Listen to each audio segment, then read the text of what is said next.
ஸ்ரீராம ஜெயம்.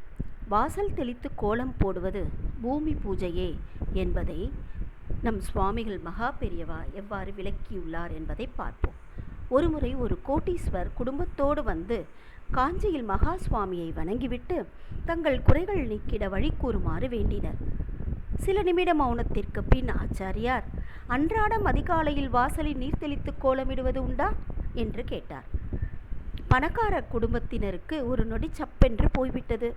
தங்களின் செல்வத்திற்கு மதிப்பு அளித்து ஒரு கோயிலுக்கு குடமுழுக்கு செய், ஆயிரக்கணக்கானவர்களுக்கு அன்னதானம் செய் என்று பெரிய அளவில்தான் ஏதாவது கூறுவார் என்று நினைத்திருந்தனர். இருந்தாலும் ஒருவாறு சமாளித்து கொண்டு செய்யப்படுகிறது சுவாமி என்றனர். ஆச்சாரியார் அதோடு விடுவதாக இல்லை. யாரால் செய்யப்படுகிறது என்று வினவினார். மனதிற்குள் வேலைக்காரிதானே என்று நினைத்து வேலைக்காரிதான் என்றாள் தனபாலின் மனைவி. மகா சுவாமிகள் பொறுமை இழக்கவில்லை.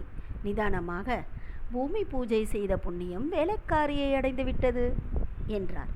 அவ்வளவுதான். அடுத்த நொடி குடும்பமே சாஷ்டாங்கமாக பணிந்துவிட்டது. தாய்க்குலம் குழந்தைகளை மட்டுமே, அதுவும் 10 மாதம் மட்டுமே சுமக்கிறது. பூமி தாயோ எல்லாவற்றையும் எப்பொழுதும் தாங்கிக் கொண்டிருக்கிறாள். எனவே நாம் அனைவரும் நம் குடும்பம் சிறக்க பூமி பூஜை தினமும் நாமே செய்ய வேண்டும் என ஆசீர்வாதம் செய்தார். நாமும் மறவாமல் தினமும் வீட்டின் வாசலில் பெண்கள் தண்ணீர் தெளித்து கோலமிடும் பழக்கத்தை கடைபிடிக்க வேண்டும். அதுவே சிறந்த குடும்ப சந்தோஷமும் நிம்மதியையும் தரும். ஸ்ரீராம ஜெயம்.